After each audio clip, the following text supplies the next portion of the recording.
Namanya siapa Mas? Eh, Nama asli yang ada di KTP Iya. Miftahul Khairon. Panggilannya? Panggilannya Tajib. Nah, Mas Tajib ini sendiri ini apa benar Mas? Adiknya Gus Miftah ya? Ya kebetulan alhamdulillah.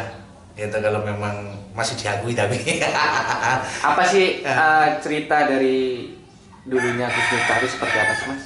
Ya kita dilahirkan dari orang kampung lah istilahnya, dari orang kampung memang. Jadi awal mula ceritanya kita itu di Lampung ya karena dulunya kan orang tua ke Lampung itu kan transmigrasi. Nah setelah itu ya mungkin tempat tinggalnya di Lampung. Nah dari Lampung itu bapak saya membawa anak satu yang pertama yang ada di Palembang.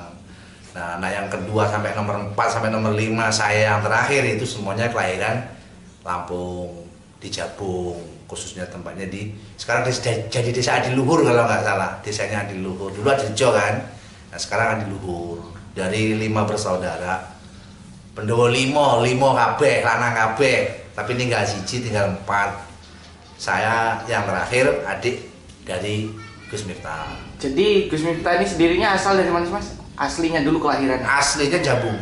Jabung Mas ya? Jabung. Jabungnya lebih tepatnya daerah mana Mas? Daerah dulu masih Adirejo, sekarang Adiluhur. Adiluhur. Sekarang Adiluhur. Sebelum pemecahan tau. Kalau dulu kan masih Adirejo. Tadi katanya dari keluarga yang sederhana ya? Ya memang sangat sederhana Mas. Istilahnya memang ya gimana ya? Ya memang anak orang duwe kan, memang anaknya orang nggak mampu, anaknya orang istilahnya nggak punya. Ibaratnya ngomong makan aja kan susah dulu, zaman dulu itu kan. Bapak ibu dulu kerja apa Mas? Ya petani. Petani Bapak sawah. tani sawah, bapak mama dagang di pasar. Dagang pasar.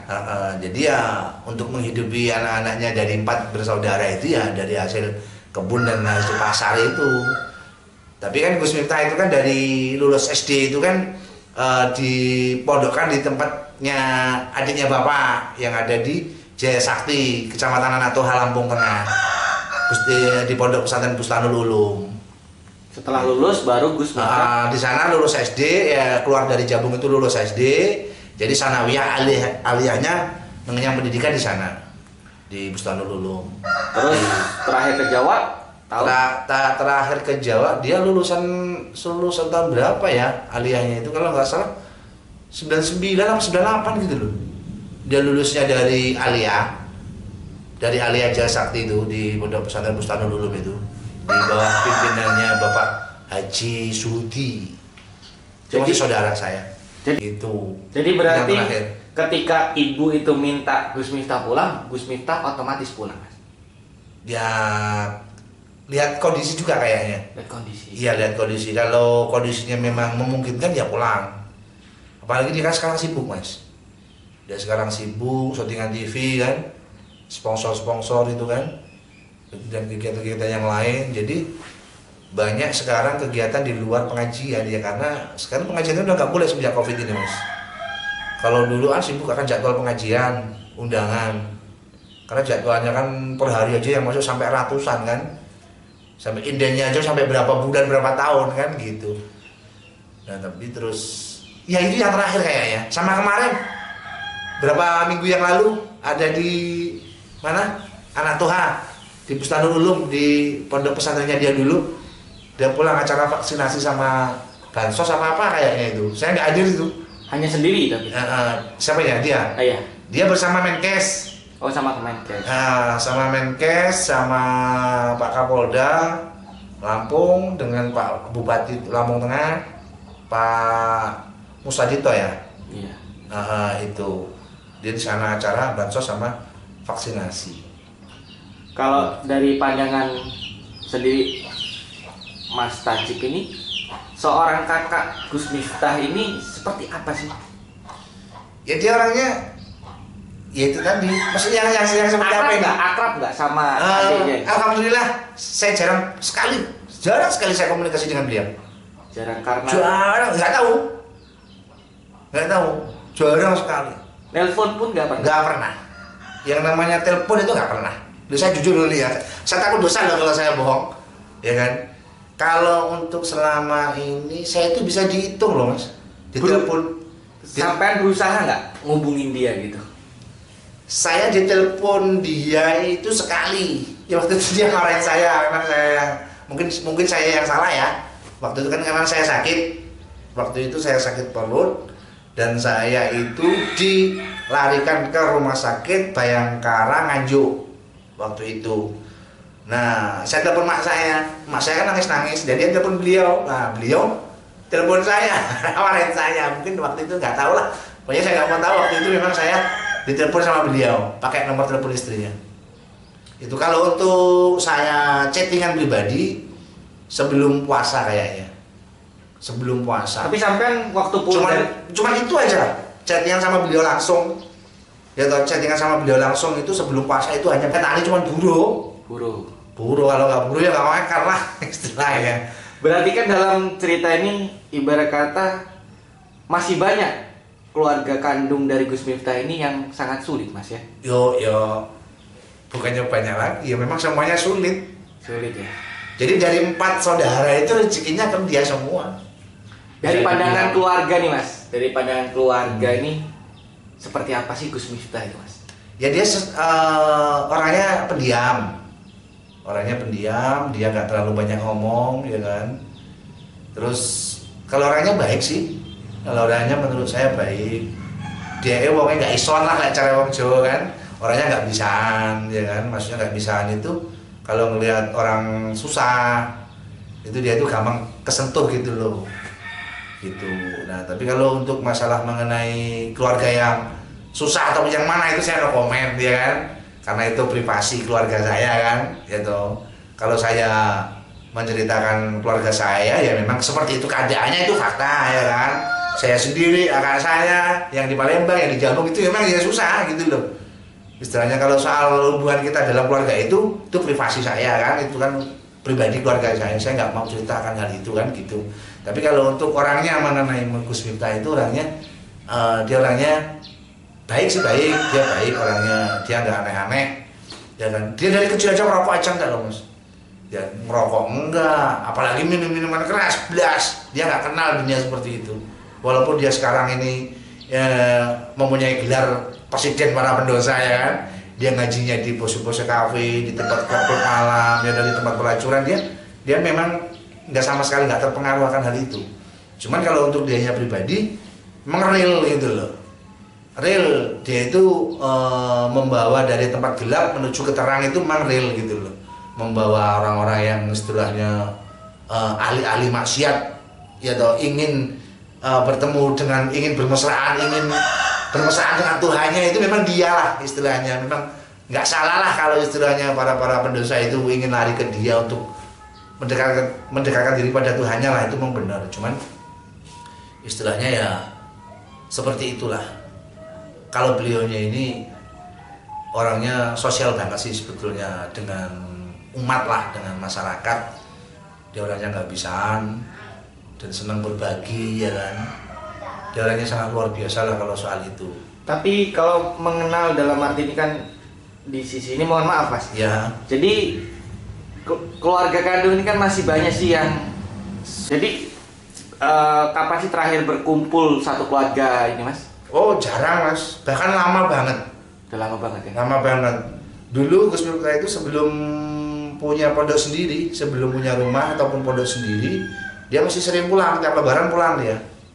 Dari 8 tahun yang lalu, ulang tahunnya pondok itu, miladnya pondok itu sudah menilai angka yang ke-8. Kemarin itu yang ke-8, itu yang mau ke-9. Udah hampir 9 tahun ini dia lebaran nggak pulang semenjak dia punya pondok sendiri. Ya maklum lah, mungkin kan di sana banyak santrinya yang silaturahmi, bahkan kemarin ini malah COVID, 2 lebaran ini kan, jadi nggak boleh kemana-mana. Ada nggak sih, Mas, dari pihak keluarga ya, saudara kandungnya yang diajak ke Jawa? Nggak ada ya. Cuman saya kemarin, ya saya yang minta sih, saya kepengen di Jawa kan gitu. Saya kepengen di Jawa, ya waktu itu saya masih sendiri sih, jadi akhirnya terus saya suruh ke Jawa, dan di sana saya diikutkan temennya kerja di salah satu perusahaan proyek, salah satu kontraktor, anak buahnya beliau, santrinya beliau, pengikutnya beliau. Terus akhirnya saya sana cuma 1,5 tahun kayaknya. Kalau dari cerita ini Mas, anak pertama itu sekarang kerja apa sih Mas? Tani, buruh. Kakaknya itu ya? Iya, yang ada di Palembang sana. Ah. Kalau yang di Palembang sana kehidupannya sangat minim Mas istilahnya. Sangat minim istilahnya, makan aja dikasih orang. Itu kakak kandung Gus Miftah. Iya, anak yang pertama. Ya gimana nggak? Maksudnya gini loh Mas. Mau makan aja istilahnya nyari sehari itu dimakan sehari itu aja udah syukur gitu loh. Itu yang di Palembang sana itu kakak saya yang pertama. Ya alhamdulillah sih dia adalah santri-santri TPA yang ngaji ke beliau. Terus kadang-kadang beliau juga dipanggil di jamaah majelis ya kan, di acara-acara sunatan, walimatul urus, walimatul khitan itu loh.